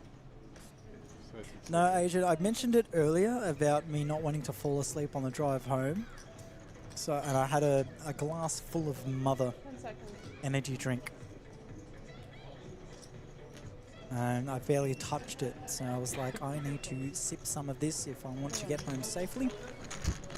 And no one needs to hear the sounds of gulping and slurping. So I did mute myself. Anyway, so Fari opens the action, and Daniel, like I said, you'd ordinarily want to be seeing a 3-bet with the ace-queen suited, but again, being close to the money and not getting into dicey situations has maybe led him to just want to call, but he's the big stack. So if I'm him, I do want to be putting more pressure on my opponents. I want to be 3-betting more because you can be getting some better hands to fold.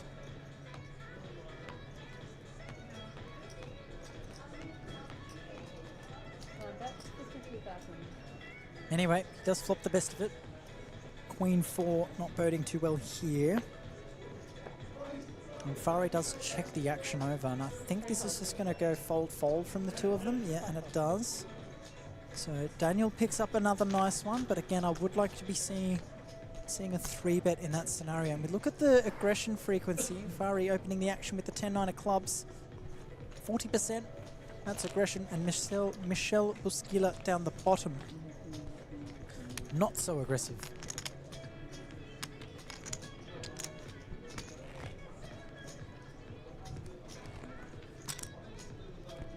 Amanda there doing a great job here, dealing for us on our feature table coverage. Again, the first time we've ever had a stream up and running in this room here at King's at St George Leagues Club here in 𝗣𝗓𝗬𝗢𝗨𝗧𝗦.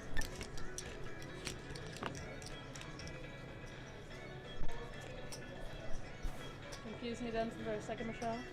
Sorry, with the gun, we'll not be continuing with King 6-0.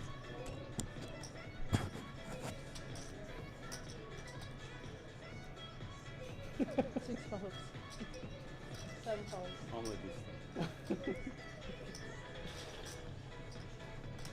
And if anyone's confused as to why Adrian thought that I fell asleep, how could he think that? How absurd. Me fall asleep? What are you talking about? No, the truth is I was quite a little bit tired yesterday, and for most of today as well. But last night I had only a 5-second micro sleep at one point while I had a microphone on me, and I, for some reason, talked. And I won't reveal what was said. It was nothing too bad, actually. It was related to what was going on, but I said something semi-irrelevant, managed to save it, and I slapped myself and told myself to wake up. But we're good now. As you scroll up in the chat, see a message from Anthony. Finally got to sleep in my own bed last night. Got home just after 3 a.m. Had 2 suitcases with me that I had to fly back with from Townsville yesterday. And tried not to wake up my family with the sound of rolling wheels. Anyway, here, Daniel opening the ace-5 from the hijack. Betty defends the beak with the queen-9. Not getting much help on that board except for a gutty, but not going to continue in that case. Now looking at the stacks, Vadim has dwindled down to 11 big, so things getting tricky for him here.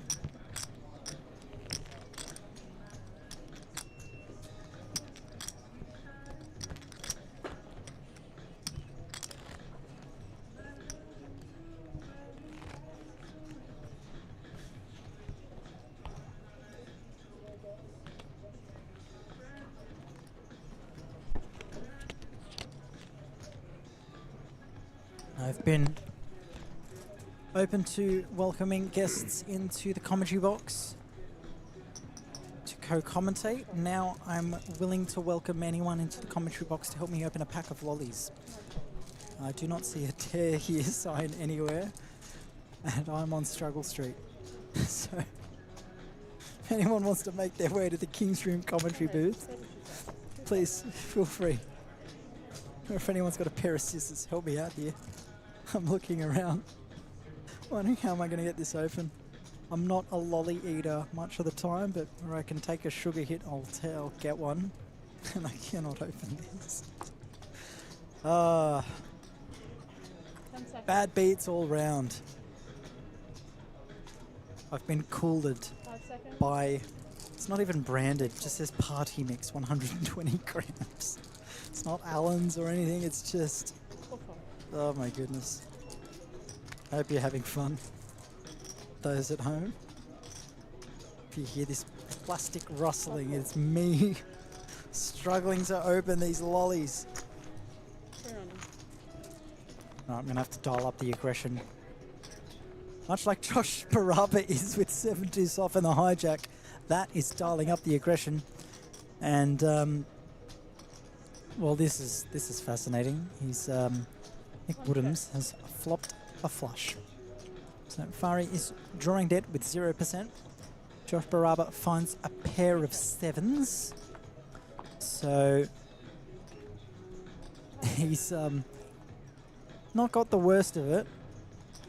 And now, if Nick could have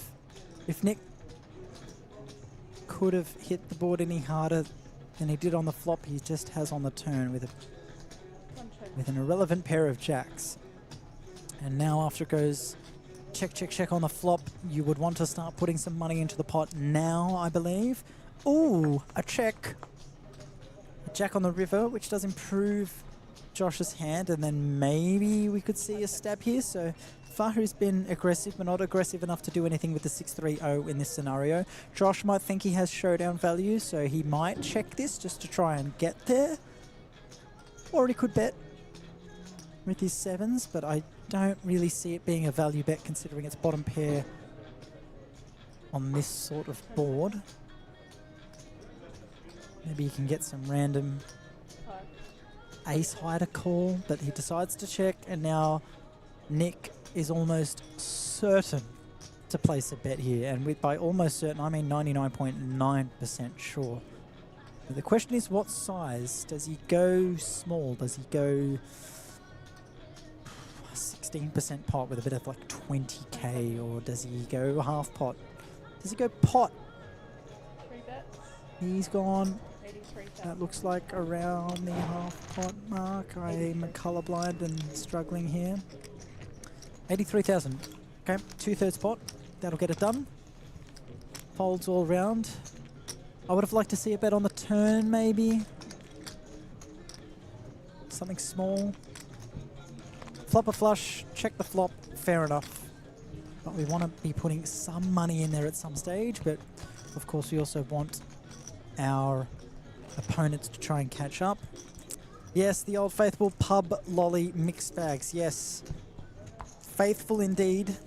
And by faithful, I mean faithful to their home inside this packaging because they don't want to leave.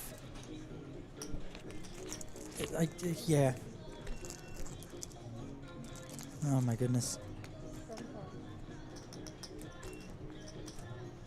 These lollies are about as protected as a short stack being all in.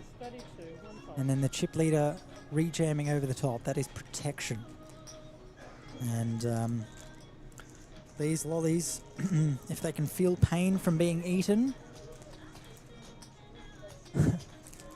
they are cheering right now because there's no chance of getting into this anytime soon without industrial level equipment. As we see Daniel Ao under the gun +1 with the big stack. That's more like it, dialing up the aggression. 7-6 of diamonds, but Michelle in the hijack with the queens. 3 bets large. That's a very large 3 bet to 125,000. And Nick Woodham's here in the cutoff with Ace King. He will not be folding. We are close to the money, but Ace King is one of those hands where you're probably just going to have to run with it. I don't believe we'll see a call here. It will be probably just a jam. There's not really, unless he clicks to like 200k. Nah, there's the jam. Petty's going to fold, Daniel Ao's going to fold, and then Michelle Busquila is going to have to just make the call, and we see a couple of kings being folded. Those are precious, precious outs for Nick that he's now got less of. I don't think we saw any aces there, but 2 kings have found their way into the muck, and Michelle is asking for a count. This is by no means a snap call, but it's as close as it gets to one because yes, we are close to the money, but queens are queens. He's going to take a moment and then makes the call, and we are off to the races with Nick, the at-risk player, with Ace King. And like we said, 2 kings have been folded, and that will be reflected up in the outs after we see a flop. Or king in the window, but oh, it's the Queen of Hearts.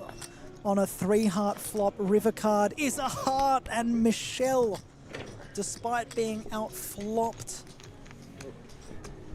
in the race by the 2 overcards, there were 3 hearts there. He had the only heart was never in doubt, that one. between the 4 cards displayed. And that means that we are now on the money bubble here in the Players' Champs. Unfortunate for Nick Woodhams. At this stage, it was going to take a cooler to find an elimination.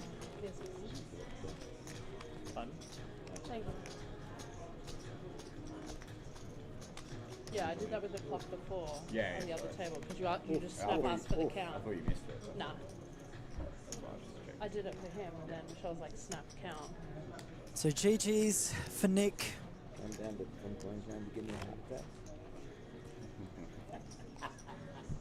Alrighty guys, we are on the bubble for the money, so we are going to play down Yes, until we're in the money. Anthony's so sick for the king to still come on the flop.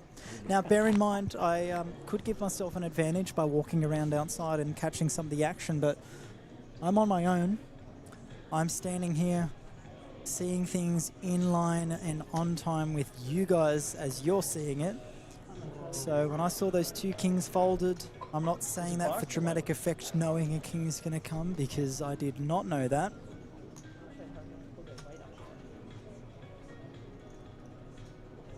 And with 3 hearts there, the heart on the turn, on the river, sorry, means that we are on the stone bubble. So stand by as they prepare for hand procedure. If you're not in your seat, when hand for hand starts, we will start killing hands, guys. Please stay with seats.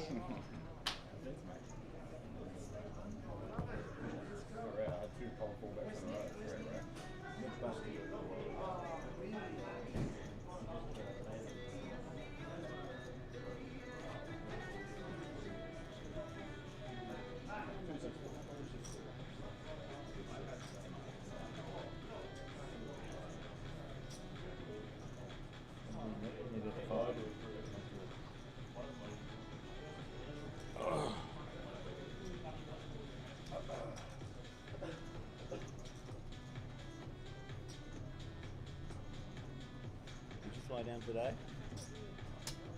No, we were here yesterday. We were here last night. Oh, were you? We weren't here for very long though. We were pretty tired because we flew straight from Townsville. Yeah, do you like that?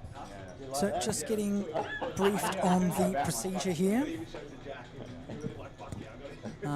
We are going to be going hand for hand, and for those that aren't familiar, because we are on the bubble, 1 more elimination required to find the rest of the field in the money.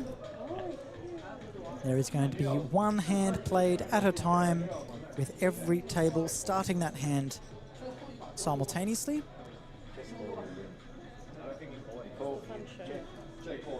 Ordinarily, that is to stop unnecessary tanking, but with the shot clocks in play, it's harder for that to happen, but still standard procedure to go hand for hand on the bubble of any tournament.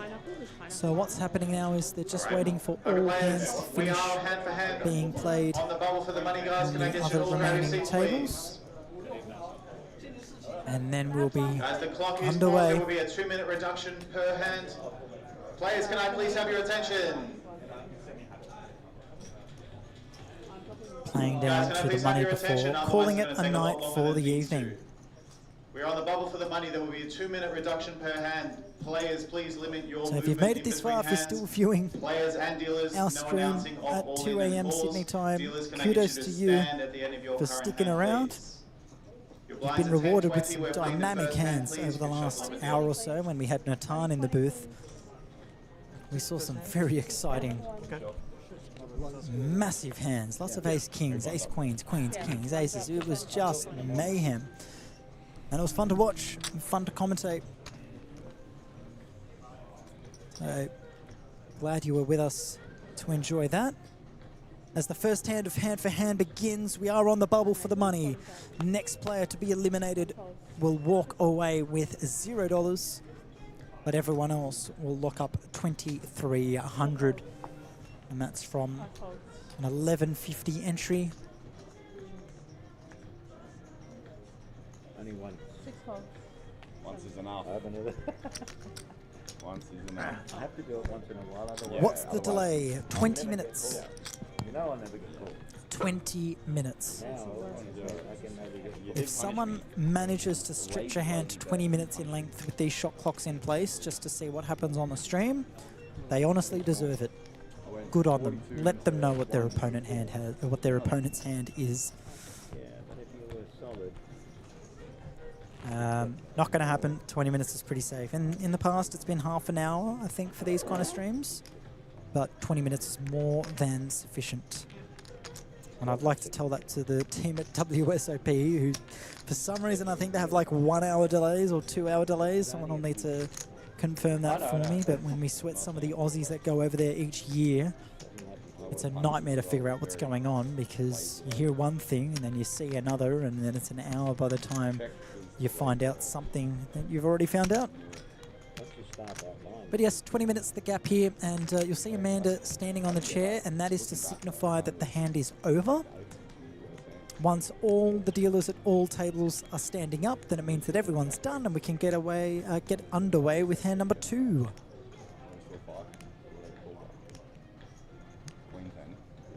Got Ariana Grande in the background keeping me busy.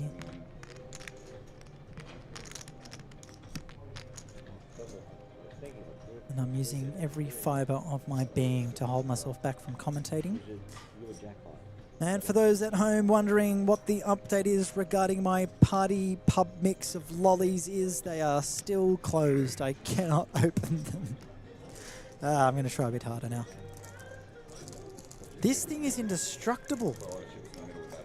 Should make phone cases out of this stuff because I can't crack it. Oh my goodness. What am I doing wrong? Takes a lot to pry that. Oh my god, I'm really trying. This is not a bit. This is not me trying to be funny. This is struggle street. Oh my god. But I wouldn't have followed my grandmother. Yeah. What have I done to deserve this? Alright, dealers, we're playing our second hand, please.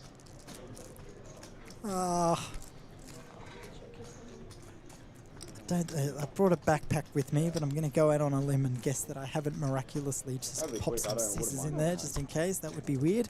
Anyway, hand number 2 of Hand for Hand. We're up and running. Amanda Abernethy delivering the cards. And Josh out of the gun. King 5, bye-bye. Straight to the muck. Michelle 10 deuce, the Brunson, bye-bye. Petty, Jack 5, no. Vardy with the ace 7-0 from the cutoff. He's been showing a willingness to get involved, and that's a candidate to do so. And the blinds are up. We're now playing 10,000, 20,000, and 40k is the bet. The ace deuce gets out of the way. The queen 6 gets out of the way. Daniel could argue a defend here, and he's got the chip stack to do it. 6-4 of hearts. I'd like to see him peel here. You could argue a 3-bet to really put on the pressure, but when there's an open off 18 bigs, if there's a genuine candidate, could just be running into it. But I really would like a 3-bet here. That would be funky. No, he folds. Look, to be honest, I prefer a fold over a call.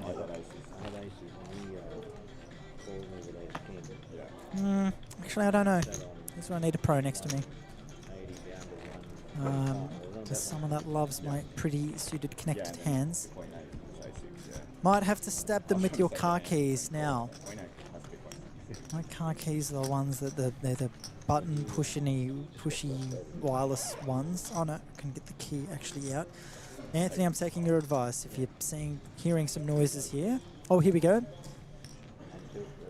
There's the other tables. They're all off in the back corner. Trying to see some of the faces in the field. There's Timon Prill standing up. We had the pleasure of him on our feature table earlier. I'll give you some of the names of some of the other players in the field. Here we go.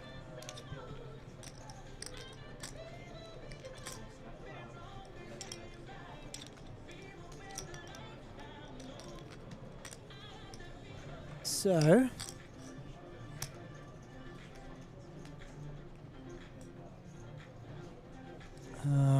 players, please be aware we are bringing 100k chips Some of the in as chip well. leaders They are the purple chip, amongst us at the moment. Nicholas We are Economos, playing our third at hand, the time please. of last count, which I'm actually not sure when that would have been, 1.6 million.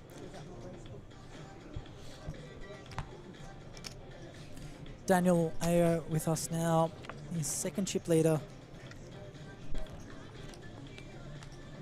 in the tournament with about 1.4 million. Anya Azamai, or Hannah Azamai as some may know her, she's sitting pretty with more than $1 million in chips. Timon Prill the same, more than $1 million. Michelle Buscula in amongst those top counts as well after that massive hand with the Ace King versus Queens. He had the Queens. Peter AU also above the $1 million chip mark. Michael Pham above the $1 million chip mark. Wallace Amasana as well above the $1 million in chips mark. And I will continue to rattle off names after the hand in progress here, as this is hand 3 of Hand for Hand on the bubble. And comes down to Petty opening from gun +1, Josh Baraba defending the key, the 7-8. But Petty's flopped the best of it, and this will just go check, bet, fold.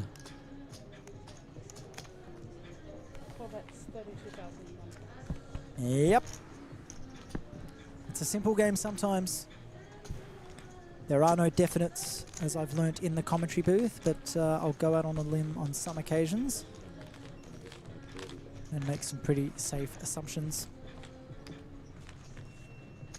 There we go. Zach Gaines in the field. Ray B in the field. There's Hannah Wallace, Uno Arca, Nicholas Economos, as I mentioned earlier.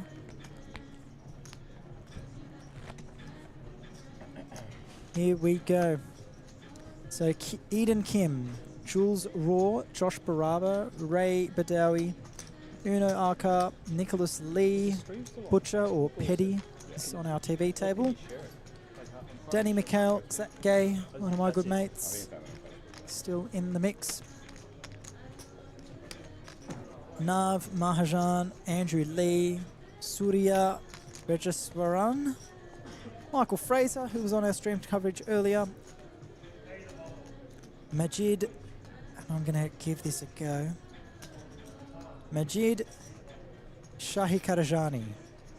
Shahi Karijani, there we go, not too bad. Cheng Chen, Anthony Chan, Alan Cassis, who was on a deep run in yesterday's Colossus. So deep, in fact, he made final table and came 7th. And he's here again in the Players' Champs on the verge of the money. Michael Larson also.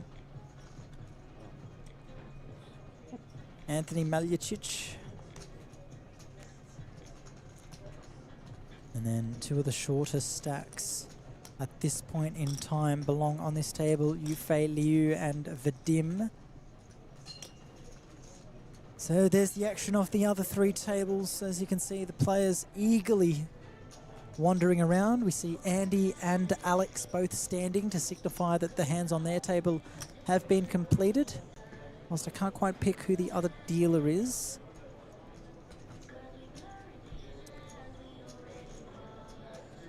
We're going to be keeping an eye on any all-in calls, and I believe that if there is one, we're going to be bringing you footage of the action. Oh, we've got Natan with the mic, Jamie with the camera.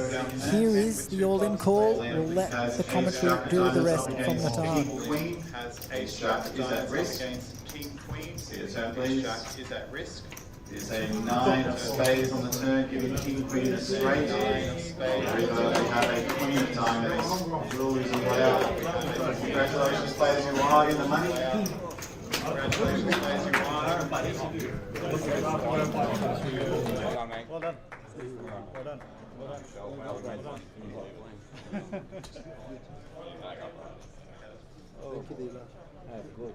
All right, players, we are going to bag your chips up, so just give us a And couple there it minutes is, while we ace jack at risk up against around king the queen. bags. You guys take this one. Didn't hear the full details, but all I know is that we had a 9 on the turn to hand king, queen, and straight. And that means that we do lose 𝗣𝗓𝗬𝗢𝗨𝗧𝗦 We need your chip stack and your name. in 31st place, unfortunately. Date is not important. But that sends the remaining 30 players into the money. They've locked up $2,300 at a minimum, and every single one of them comes back tomorrow with the chance of that $66,000 top prize. Returning in exactly the same And we've seating been running since formation. about 6 If o'clock you're on the tonight, button, can I please get just you to after bag 2 the button? a.m. right now, It will be a and two-table redraw. I've and had an obviously a absolute five-table ball redraw. once So again. making Day sure number 2 of our button, stream bag, coverage here at the King's the button. Room.